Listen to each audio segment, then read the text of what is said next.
Assalamualaikum warahmatullahi wabarakatuh. Sebelumnya perkenalkan, nama saya Desa Fitri. Hari ini saya akan berbincang banyak dengan salah satu mahasiswa KKN dari UMKT Tanah Grogot yang ber-KKN di Padang Jaya, Kuaro. Oke, halo. Halo. Sebelumnya perkenalkan diri dulu. Perkenalkan, nama saya Aris Munandar, prodinya agroteknologi. Oke, baik. Bisa dijelaskan dulu UMKT itu di mana? Oh ya.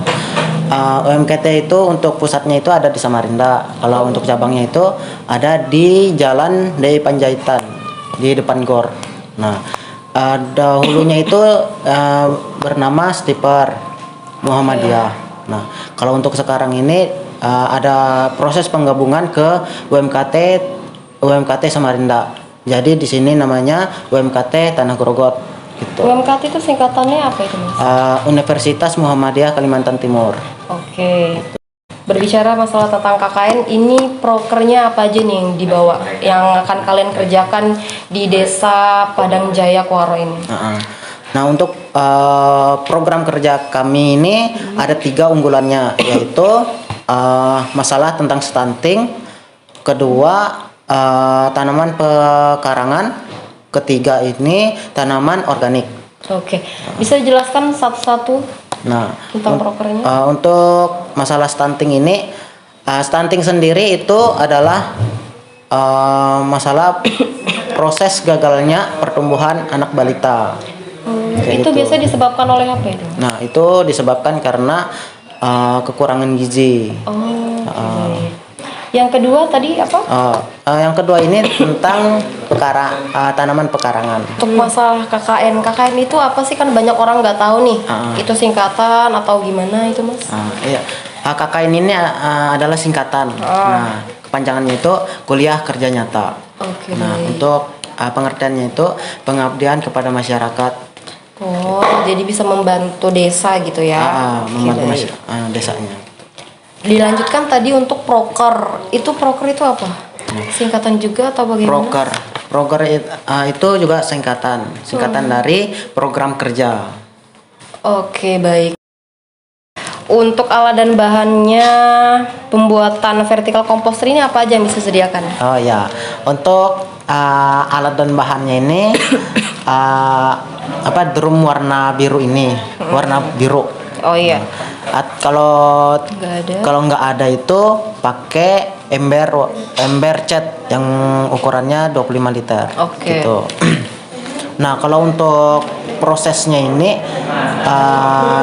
disediakan itu tors, solder, dan geraji. Oh, gergaji ya. Untuk gergajinya ini untuk pembelahan untuk biar di pinggir drumnya. Di pinggir drumnya ini bisa terbuka. Nah, lalu kalau sudah terbuka langsung dipanaskan biar tidak kembali lagi kayak gitu. Oh, jadi bentuknya seperti apa itu? Seperti itu? Kayak mangkok ya. Mangkok di sisi drum gitu. Oke, baik. Lanjut.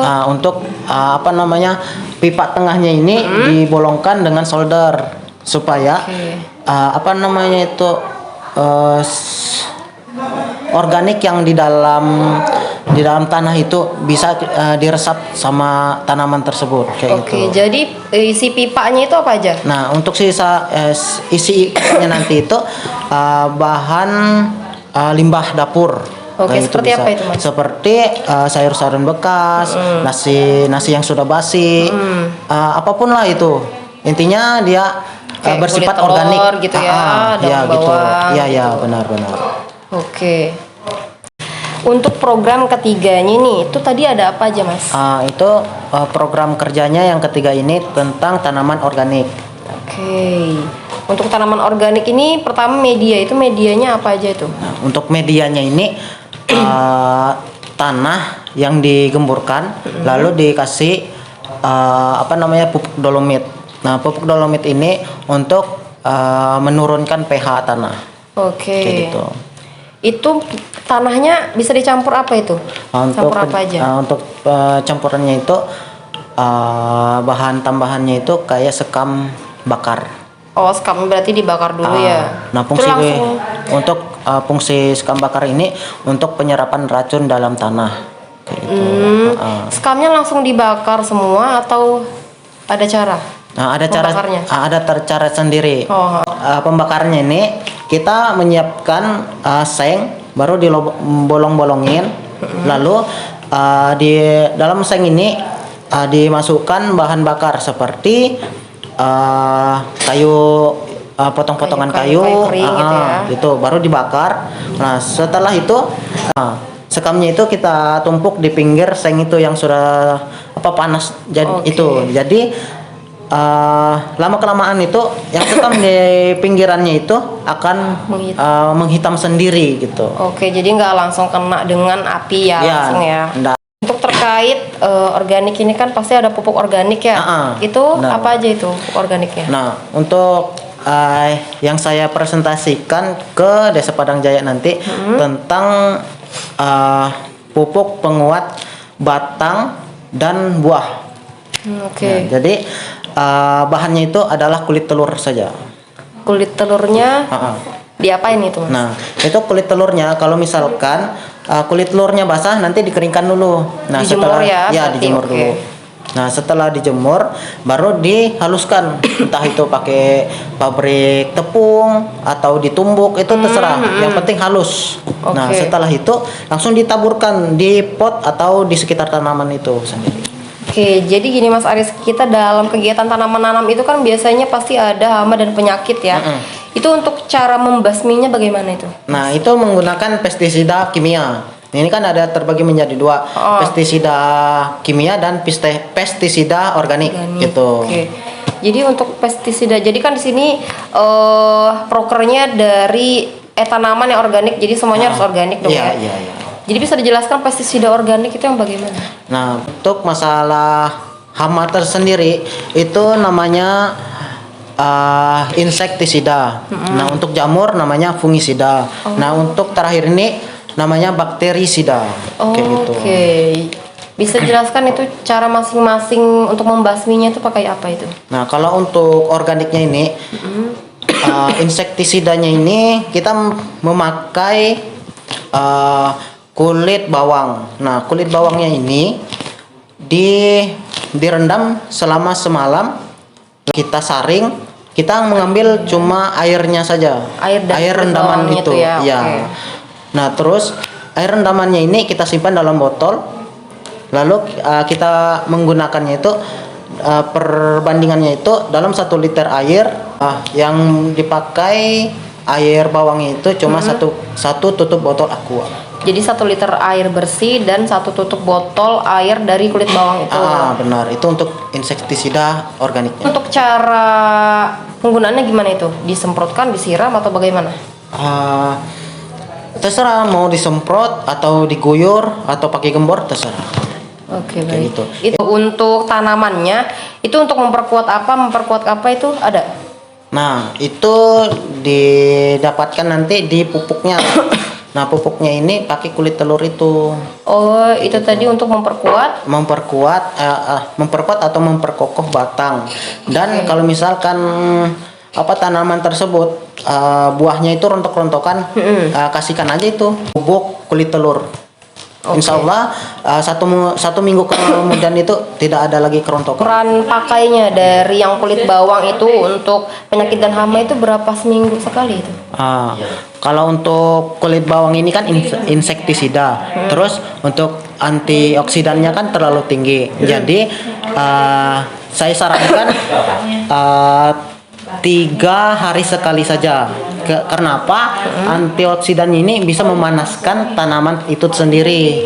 Jadi nanti dia jadi hama sendiri kalau terlalu cepat kita pemakaiannya gitu. Jadi kalau hamanya atau penyakitnya sudah tidak ada, berarti nggak usah lagi dipakai, nggak apa-apa ya? Iya, nggak apa-apa. Kalau misalkan ada masih semprot lagi atau guyur aja lagi, gitu nggak apa-apa. Terus untuk pupuk organiknya ini dipakai ke tanaman berapa minggu sekali? Nah, ini untuk pupuk organiknya ini dipakai cuma seminggu sekali saja. Oke, berarti Caranya gimana itu, ditaburin ke tanahnya atau gimana? Nah, untuk cara pengaplikasiannya ya cukup ditaburkan di sekitar tanaman tersebut aja, kayak gitu. Nah, untuk takarannya itu ya 100 gram lah satu apa namanya? Satu tanaman ya? Gitu. Segenggam atau seberapa itu? 100 gram lah, 100 gram ya paling segini. Oh, gak banyak ya berarti Iya. ya. Oke. Untuk pasca panen nih, setelah panen itu tanah bisa langsung ditanam atau ada jedanya lagi tuh? Nah, mau di lahan di tanah atau di vertical composter? Di vertical composter aja. Oke. Untuk pasca panen di vertical composter ini direhatkan dulu tanahnya tersebut. Nah, sebelum direhatkan tanahnya ini ditaburkan dulu di atas drumnya itu pakai pupuk kandang dari kotoran ayam. Itu pupuk kandangnya juga dimasukkan ke pipa tengahnya juga supaya bisa teraliri ke dalam-dalamnya sampai bawah. Oh iya, baik. Nah, rehatnya itu 1 minggu. 1 minggu. Oke. Habis itu di sekitar tanah tersebut disemprotkan memakai E4 kayak gitu atau mol. Itu apa itu? E4. Itu semacam pupuk juga. Mikroorganisme yang bisa membantu pertumbuhan tanaman. Itu bentuknya apa? Cair atau? Oh, cair. Oh, cair ya. Oke, baik. Gitu. Kalau untuk di lahan begitu juga atau lebih lama lagi dia? Lahan jedanya? juga sama. Ya, apa namanya? Jedanya itu bisa seminggu atau 3 hari pun bisa. Oke, ngomong-ngomong vertical composter itu, kalau saya mau membuat vertical composter, berapa kira-kira estimasinya? Estimasinya ini ya kurang lebih 400.000 lah. 400.000 ya. Oke, baik. Jadi kesimpulan yang saya ambil dari podcast hari ini, ada 3 program kerja mahasiswa yang ber-KKN dari UMKT Tanah Grogot yang ber-KKN di Padang Jaya Kuaro ini ada 3. Yang pertama itu tentang penyuluhan stunting, yang kedua ada tanaman pekarangan, yang ketiga ada tanaman organik. Jadi baik, terima kasih kepada Mas Aris yang sudah berbaik hati untuk mau menjelaskan program kerjanya yang nanti selama 2 bulan ber-KKN di Padang Jaya Kuaro. Semoga bisa terlaksana dengan baik ya, Mas. Amin. Dan terima kasih lagi sudah membagi ilmunya buat kami semua. Terima kasih, dan sampai sini saja ya podcast kita hari ini, Mas Aris. Dan ditunggu video selanjutnya. Oke, next time. Bye-bye.